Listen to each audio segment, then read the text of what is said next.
Welcome to Black Metal Ist Krieg Webzine.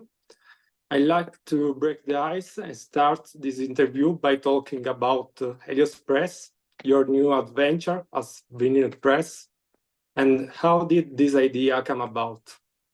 Yeah, so first of all, thank you for the interview. I've been doing NWN for 24 years now. So that's Nuclear Worn Out Productions for 24 years now. It's a record label distribution company. And around 2019, I bought some printing equipment and I wanted to go into manufacturing as a printer. So I was playing around with that for a bit, and then COVID hit and kind of screwed things up. One thing led to another, and our family decided to move to Texas. And because of that, I had to sort of abandon ship on the printing business and start over from scratch, so to speak, on that side. So the label was going strong, but I wanted to do something more hands-on, and I wanted to go into manufacturing. I got rid of the printing equipment. I basically just gave it away. And when I got to Texas, I had to first establish the distribution again, and then the record label. So we got that going pretty quickly. Within a few months, we were back to normal, and business was doing okay. I was working another job at the time as a biologist, sort of, just working for a biotech company in the tech support department. We were doing like genetics, data analysis software, and I was managing a team of scientists abroad. So I was doing that for many years, like 20 plus years. And because of that, I had a secondary income from it, which allowed me to just have a little bit more savings on the side. So after I decided to quit this job and focus 100% on NWN, I cashed out my retirement fund. So in the US, it's normal that the company gives you some sort of a retirement fund that you contribute to, and the company also contributes to. So I had a substantial amount of money saved there. I cashed it out. Taxes will be forthcoming later this year, which will suck, but it is what it is. And I decided to form a new company with a friend of mine and to open up Helios Press using that seed money. So we're actually pretty far along on the project. We bought a building in Brady, Texas. It's 7,500 square feet. I don't know what that is in metrics, square meters, but it's pretty damn big. It's let's say it's big. Probably. What's that? Yeah, I saw on your social network. Oh yeah, the picture, yeah. So it's pretty damn big. So we started construction on it already. We're doing installation right now and building out the separate room where the machinery will go into. We also bought the machinery already. They're being built in Germany, and they should be here sometime in May. So we're pretty far along. But there's still about $300,000 to $400,000 we have to make up. So we'll be doing a series of fundraising campaigns in March. As part of that, we'll be making some records that are kind of like special limited editions. So I chose 5 from my back catalog, and we'll be making them very special. The covers themselves will be sheet metal and either etched or printed on them with artwork. So it will be stiff sheet metal covers, not necessarily pockets, because I've done that before for a revenge record, and it was extremely difficult to pull off. So for this one, it's going to be just it's just going to be a stiff sheet metal, and then the vinyl will go behind it along with an insert. I'll make it look very nice, of course, because that's the goal here. We'll include a special thanks list for anybody who contributed to the fundraiser campaign. It will come with a discount code because the record itself will be priced fairly high. It will also come with a discount code for the NWN shop. for, let's say, 6 months or so. So anybody who contributes can justify the higher cost with the discount code, I think. Yeah, and there'll be other services and products available as part of this campaign. Okay, thank you. Yeah. Amazing. I saw on your social media that the campaign, the fundraising campaign, will start in March. Yeah, so March 1st. Yeah, how can supporters can contribute to the realization of Helios Press? Oh, okay. I'm gonna share my desktop just to make this a little bit easier to explain. So yes, thank you. We're gonna be running the campaign through the online shop and on NWN's website. And so I'm gonna bring that up as part of this podcast here. Just bear with me, please. So this is the online shop, and okay, I've already started to construct a page for the Helios fundraiser. So if you go to the page, you can navigate to this page from nwnprod.com, and at the left-hand upper corner, there is a Helios Press fundraiser. If you're on a phone browser, it's a drop-down menu. So it should be at the top. And so I have a little blurb about the campaign, and I have just a test product right now. But there will be maybe 10 to 15 items here that you can purchase. So 5 records and a bunch of services from partners.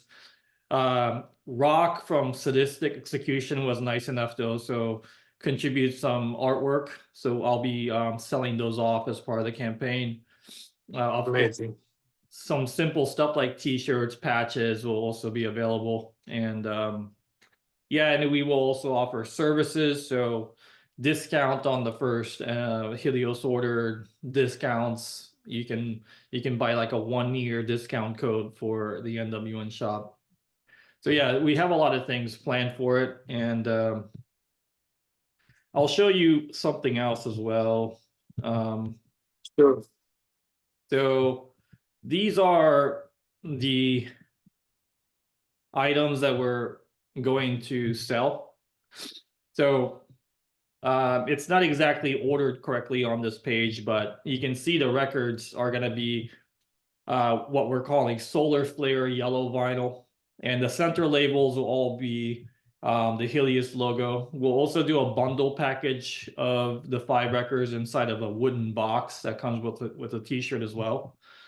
Each record will be hand numbered and made out to the person who buys it. So it will have that person's name on it, as well as the insert, which will have the bigger thanks list of all the contributors to this campaign. So we're trying to make something more personal and interesting. In addition, you can see here where the cursor is, that's going to be a test press box. So as you know, with the regular record pressing process, there's a test press that's done, and we'll bundle that together inside of a special box. It'll be printed differently. The center labels will be different, and the t-shirt will be slightly different, white ink instead of yellow. So that's another collector's item for contributors out there. And then other things we're offering are things like discounted mastering from Enormous Door. So Enormous Door is a partner of ours. They're one of the best audio mastering houses in the US right now for metal and loud music. So Jack Control is the person who's going to be helping us, and he's kind of famous in the hardcore world. He's been in many bands, and now he's doing mastering for bands like Dark Throne and Aura Noir, Catatonia, just bigger bands that Peaceville works with. Amazing. Yeah, so that's going to be cool. There's going to be 3 different rock from SatX's artwork. Let's see. Yeah. Oh yeah, we're also doing Helios factory tour. So if somebody wants to venture out all the way to Brady, Texas, it's about 3 hours from Austin, 2 hours from where I'm sitting right now. they can pay a small fee and come check out the factory. I'll give you a tour. I'll show you how the vinyl pressing machines work. And we have another level of that campaign or that option where they can tour, and plus after signing some waivers, they can also press a record and take that record home with them. So I'm not sure what that record will be, but it will be something on NWN. So that's something fun that people can do. Yeah, so yeah, we got a lot of stuff. Yeah, it's a planned very for this huge plan. campaign. Yeah, we've been thinking about it and put a lot of thought into, you know, what the fans of this music might want, and also how could it justify the higher cost of each item. So we're bundling almost all of them with discounts either through NWN or Helios, so that, you know, at least that justifies a slightly higher price, and it's mutually beneficial to us and also to the person supporting us. So yeah. Moving forward, after you succeed in establishing Helios Press, are there any further expansion plans? Maybe a printing press for cassettes, CDs, or other plans? no plans at the moment, but we toyed with the idea of getting a silk screening machine so that we could silk screen on the records themselves, or laser etching machine. Those are not too expensive, so we could offer specialty laser etched products. It doesn't have to be just records, because usually with records, the laser etching happens at the lacquer stage. So you laser etch the lacquer, and then that lacquer is used to make the stampers with. So we wouldn't necessarily laser etch records, but the laser etcher can also cut through the records, so it could potentially be used to do shaped records. I'm sure you've seen like ones that are shaped like buzzsaw or stars or whatever, right? So those can be done with a laser etching machine if it's, you know, industrial grade. But if you laser cut records, it produces a lot of fumes. So I don't know if we want to be doing that in the same warehouse. But silk screening machine is pretty straightforward, and that can be used for many different things, including t-shirts and other screen printed products. So I think we might invest in that after the factory is fully up and running. I think it'll be a little while though before any of these things get purchased, because we still have to have so in order to get up and running, we need the infrastructure, which is the boiler and chiller, and then the piping and engineering, and also air conditioning and heating, because temperature control within that room is very important. All of that is very expensive, so we have to get that done first, and then there are other things we need to buy after everything is set up. It's not mission critical per se, so we can operate without them, but we need to get other things like forklift. You know what a forklift is? It's like that. It's basically like a car with two forks, and it goes up and down. You can move pallets with it. So we're gonna need one of those for sure, because we don't have a loading dock. So the big truck is gonna come, and then we need a forklift to get the pallets out. Okay. Yeah, and load into the trucks as well. So we need a forklift. We need pallet racks, so big shelving within the warehouse. Those are not too expensive, but you know, we have to raise 400,000 or 300,000, then you know, we're not going to have too much money left after that until the operation is up and running. So we have a pretty big hill to climb, and in terms of funding options, there are many. Well, not there aren't many, but there are several levers that we can pull. So the fundraiser is one lever that we will pull in March. The others that we're exploring are basically commercial loans through the city of Brady. We're talking to them about that. We're also exploring possible injection of capital from venture capitalists, or just people who want to invest. So just angel investor types who have some money aside that wants to invest because they believe in the mission of Helios Press. So we have several different options. It's, you know, it's going to open no matter what. It's just a matter of figuring out what the timeline is at this point. Yeah. No time to rest in these days. No, there's no time to rest ever. Yeah. Anybody who knows Okay. knows that I'm pretty much working from, you know, dawn to night. So every waking moment, I'm thinking about something or taking action on something. We only have one life to live, so, you know, I'm trying to make it count. Yeah, your soul is very strong. Okay, moving forward, have you ever thought about creating a nuclear war now headquarters in Europe? No, but I love Italy. I have friends in Italy.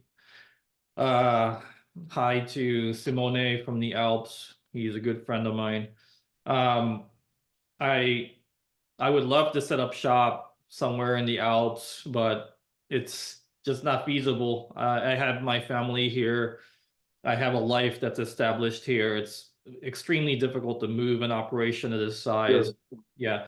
But, you know, European distribution center might be something worth considering, just having basically distribution hub within Europe. So it can be set up like NWN Europe and people can order from that hub. Now, I already have many distribution partners in Europe. Iron Bonehead is my main distribution partner. So if anybody needs anything from NWN, they can order it from Iron Bonehead anytime. And Iron Bonehead is very responsive and you know, they're in Germany and Germans work like crazy. So you can expect your order to be shipped out right away. Yeah, they're extremely efficient people. How did the idea of hosting a festival in Japan come about? Yeah, so as some of you may know, I've been doing festivals mostly in Europe. So I partner with Iron Bonehead. We did 5 volumes of NWN Fest in Berlin. Those were all mostly successful. We started doing the Never Surrender Fest as a joint venture between NWN and Iron Bonehead. And now we've done 3 so far. So in Berlin itself, we've done already 8 festivals. And then I did another festival in Tijuana, Mexico. And I did one in San Marcos. So I have a lot of experience with festivals and smaller gigs as well. Festival or even just gigs in Japan is something I've been thinking about for quite a while. I've been, you know, trying to contact people there. Naru-san from Obliteration does Asakusa Death Fest, so I've been bugging him to help me, but so far, you know, he was hesitant to do it just because it's a lot of work and we don't exactly share the same taste in music, so it wasn't that interesting for him. So then Dom from Hospital asked me if this is something I would be interested in doing as a collaboration between NWN and Hospital. So I don't know if you know about Hospital, but they're more on the experimental electronic music side of things. They also do metal, black metal, like Akitsa. So they have they're basically an underground institution based out of New York City. And while the bands don't exactly overlap, our underground attitudes match up perfectly. So ever since I started working with Departure Chandelier, that's Dom's band, and Pierre Mark from Makita is also in that band. We've been, you know, we've always respected each other, but now that we're closer and doing more business together, it just made more sense to do this festival together as well. You know, our collaboration will continue and we'll do more in the future. I'm not sure about a festival, but we'll definitely collaborate on something in the future as well. So when he asked me, I thought about it. I thought it was a great idea because, you know, I think what separates the underground and independent scene from the mainstream is that there's a current of similar attitudes and similar ethics, right? It doesn't really matter if you're in the punk scene. You know, politics might differ because punks tend to be very left leaning and metalheads are kind of apolitical or maybe a little bit more conservative in their outlook. But whatever the case, you know, the similarities are there. There's a DIY ethic and underground attitude, this kind of like fuck you to the mainstream attitude that runs through every underground scene. So it doesn't really matter if it's punk or noise or electronic music or black metal, death metal. Everyone kind of has this, we just have to do it ourselves because the mainstream doesn't give a shit about our music or our art. So I really like this concept of a joint venture where the first day is all metal and the second day is a mixture of electronic music, experimental, and noise.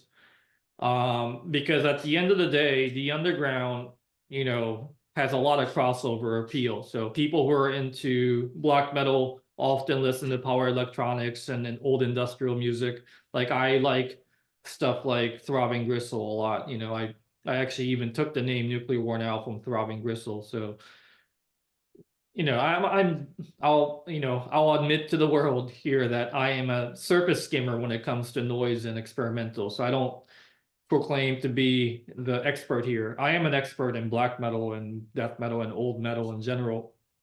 But, you know, I have like a bachelor's degree level knowledge of noise, whereas with metal, I'm probably like a PhD or something, you know.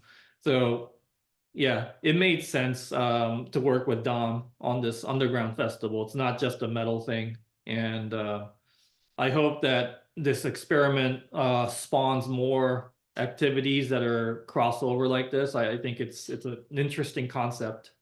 So yeah, and of course, Beharit playing 2 sets. First night black metal, second night electronic is going to be very interesting as well. And they were basically the final nail that erected this monument to the underground, you know, because they started out playing black metal in the 90s and then they switched over to electronic music, ritual ambient and noise, and it just made sense that they would headline both days.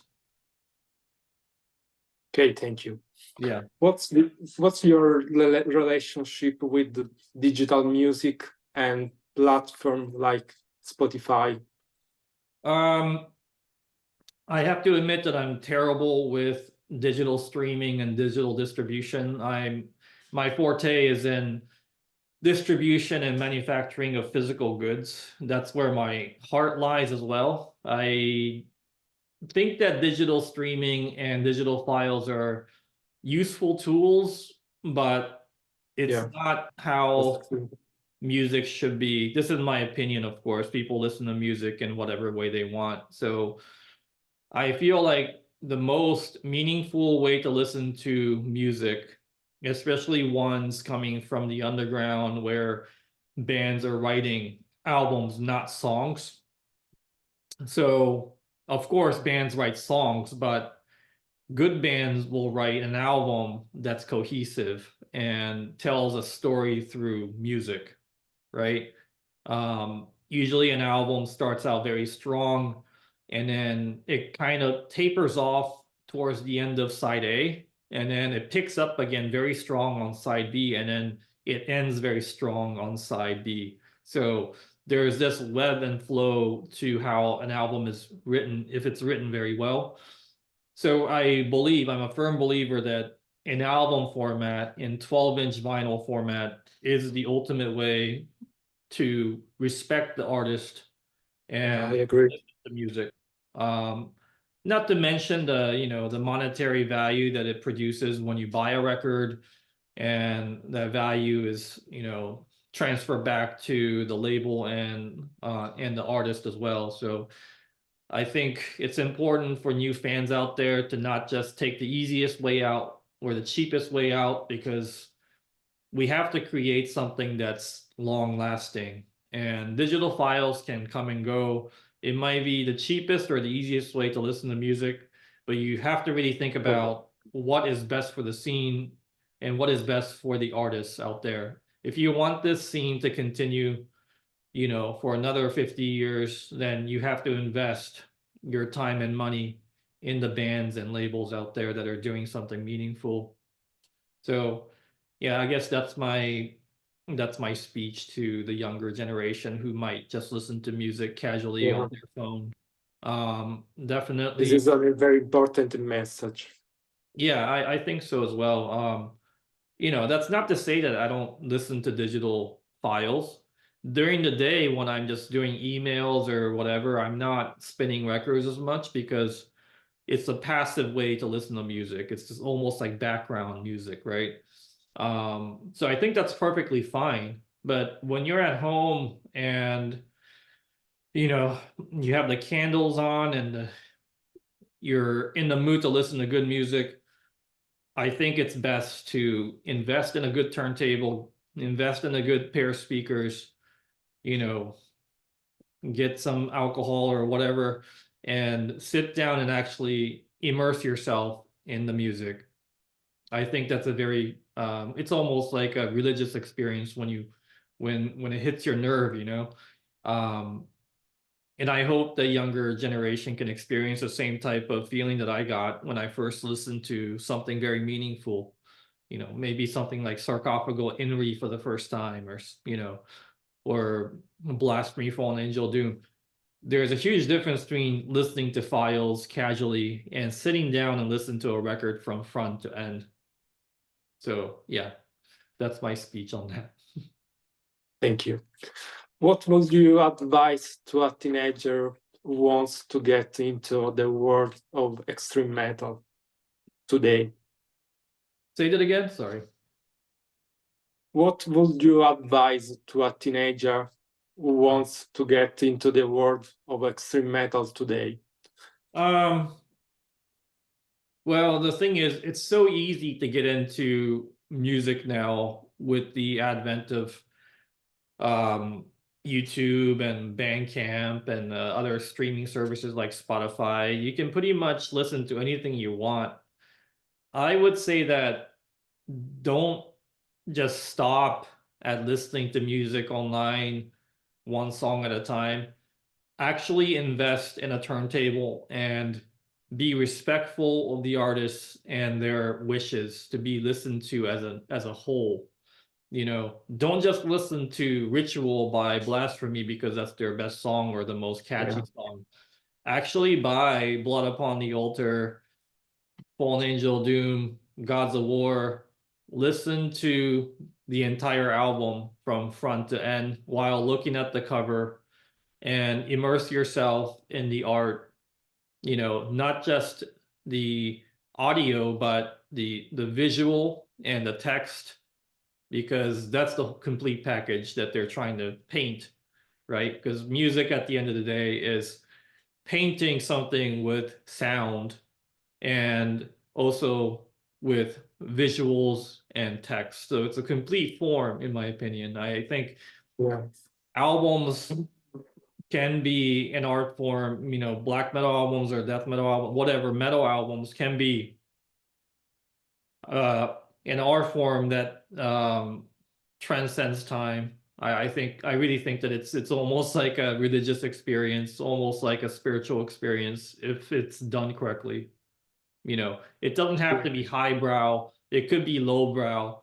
You know, if you look at the album cover of Blood Upon the Altar, it's very crude, but so is the music. The music is almost caveman, but just as caveman's you know, cave paintings are still considered art, you know, crude black metal is still art to me. So when I listen to something like Blood Upon the Altar, it's pure art, just as Iron Maiden's first album is pure art.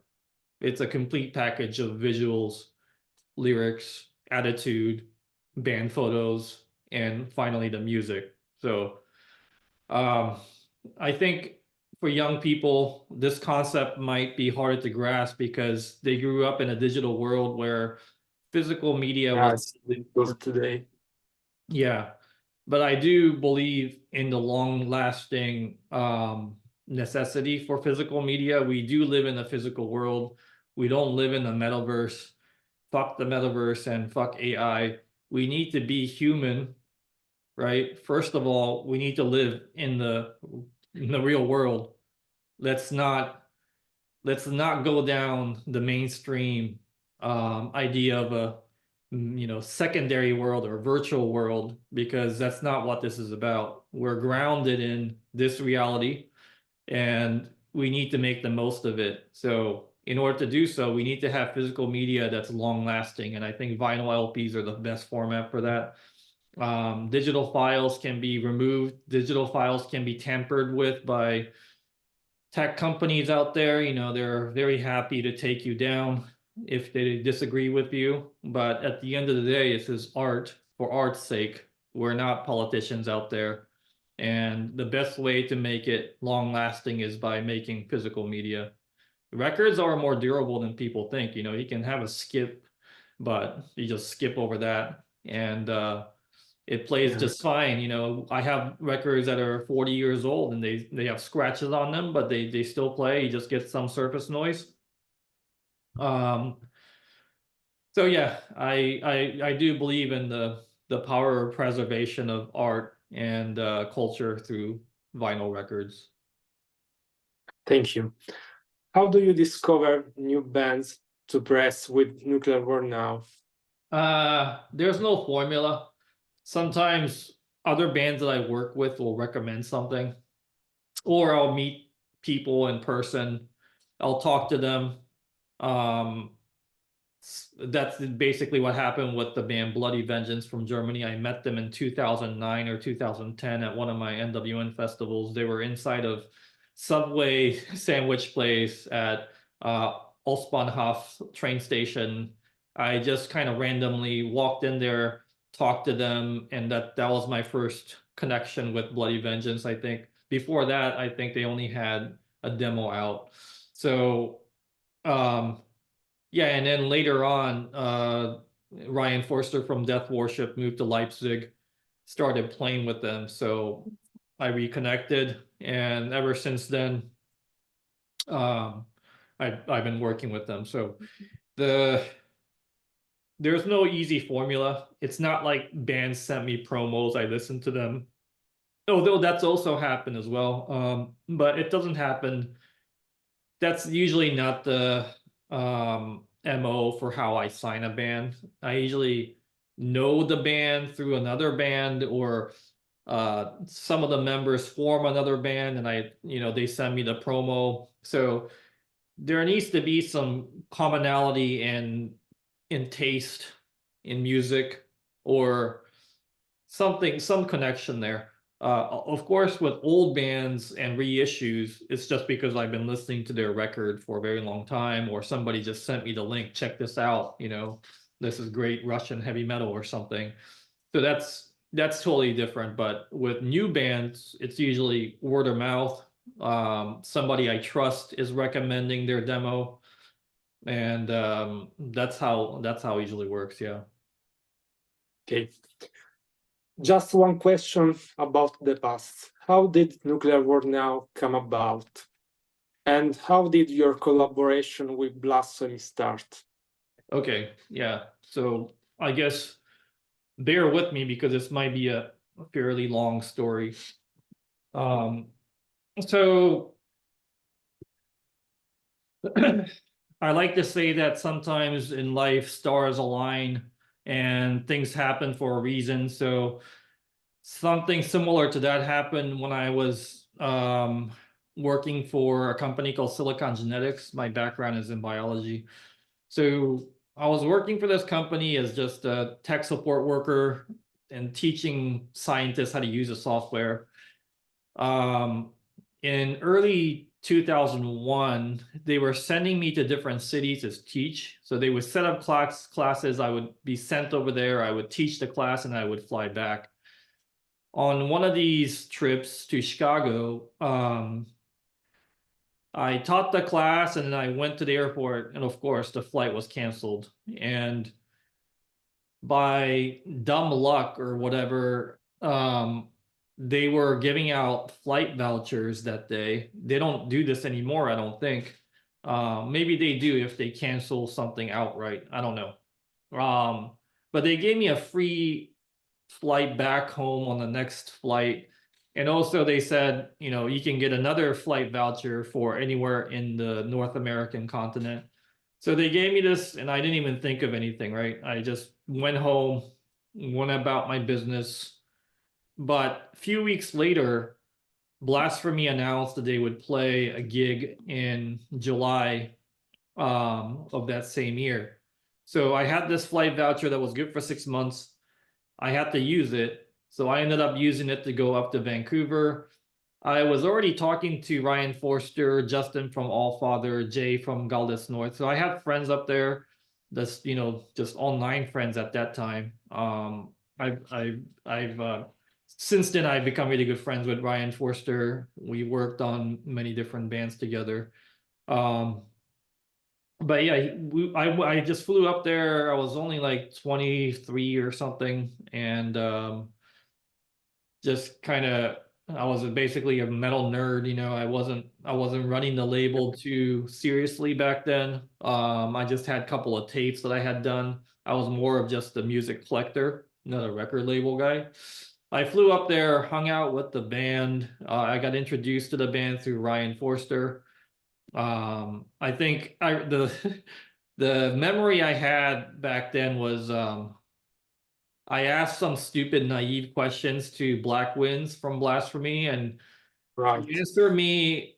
I remember he answered me with some attitude like, "How old are you? You know, what are you? Why are you asking me these stupid questions?" Like I think I asked him, "Is the impurity and the thanks list for Fallen Angel Doom the same impurity that did Lamb's Fury?"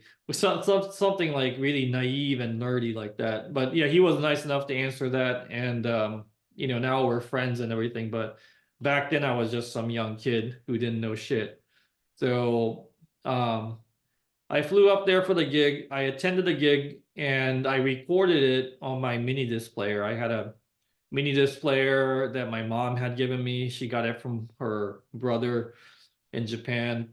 She was using it to record jazz. So I knew that it could be used to record live events. It recorded pretty well considering, you know, considering that it was just like a field recording with a microphone. So the one thing I sort of regret is I recorded the show and I was holding the microphones. It was kind of, you know, it was my first Blasphemy gig and I was holding a microphone. So I couldn't really go to the front and really partake in the event. But, you know, I guess that was the beginning of NWN. So it was good in that aspect.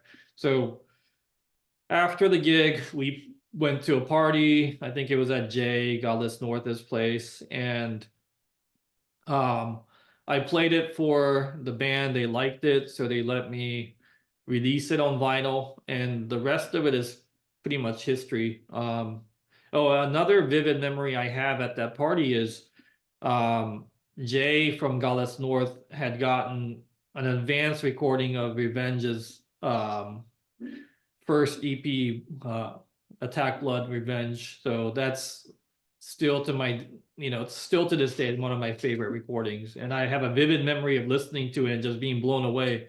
It was like Conqueror, but with even better production and crazier. So in 2001 is when that EP came out, and to this day it's like a, you know, milestone event in extreme metal. So I had two extreme metal milestones happen that night. You know, one was I got to see Blasphemy for the first time, and then the second was I got to hear Revenge for the first time as well. So yeah, that's my long-winded story of how NWN started. It started out as just just a fun vacation to Vancouver that ended up being a recording event for Blasphemy. Okay. Yeah. I saw on your website some Italian titles like the SS Requiem. Can you talk a little about it? Yeah. First of all, do you like Italian dark sound? I love Italian horror metal or heavy metal. I've always liked stuff like early Death SS, Requiem, Dark Quarterer, Paul Chain, stuff like that's always spoken to me. I don't know why. Italian doom metal or horror metal just sounds slightly different from other bands. It's a little bit more raw, especially that Requiem demo is just amazing. And the Death SS demo material, the story of material has always been something that I've been fascinated by. It kind of has the same feel as some Japanese metal that I'm into, like Tabasa. I don't know if you know Tabasa, but that's a pretty obscure band from Japan that plays doomy heavy metal. Same with a band like Belzaleb. So the first album and the EP were kind of doomy heavy metal. So I've always liked this kind of doomy heavy metal style that wasn't exactly doom metal per se, but somewhere in between doom metal and some other weird occult sounding metal. So Italy was best at making that sound. Maybe it was because of Catholicism. Maybe it was because of the preserved landscapes and history, the long history of Italy that produced this kind of music. Whatever the case, I've always been fascinated by Italy. It's one of my favorite countries in the world besides Japan. Whenever I go to Europe, we make an effort to go to Italy if at all possible. So hails to Italy and all the metal bands and fans over there. Yeah, I have a special place in my heart for Italy. So if I had the choice, if I wasn't running this business, I think I would just move to Italy with my family and raise my kids over there. I hope this. Okay, thank you for your time. Thank you for your music and your new project with Helios Press. Yeah. And the last words are yours. Well, thank you for the interview. And hello to all of my friends in Italy. I'll be back to eat your great food and do manja for days. On my last trip to Italy, I gained so much weight that, I'm still on a diet to lose the weight that I gained in Italy. So, yeah, we'll be back.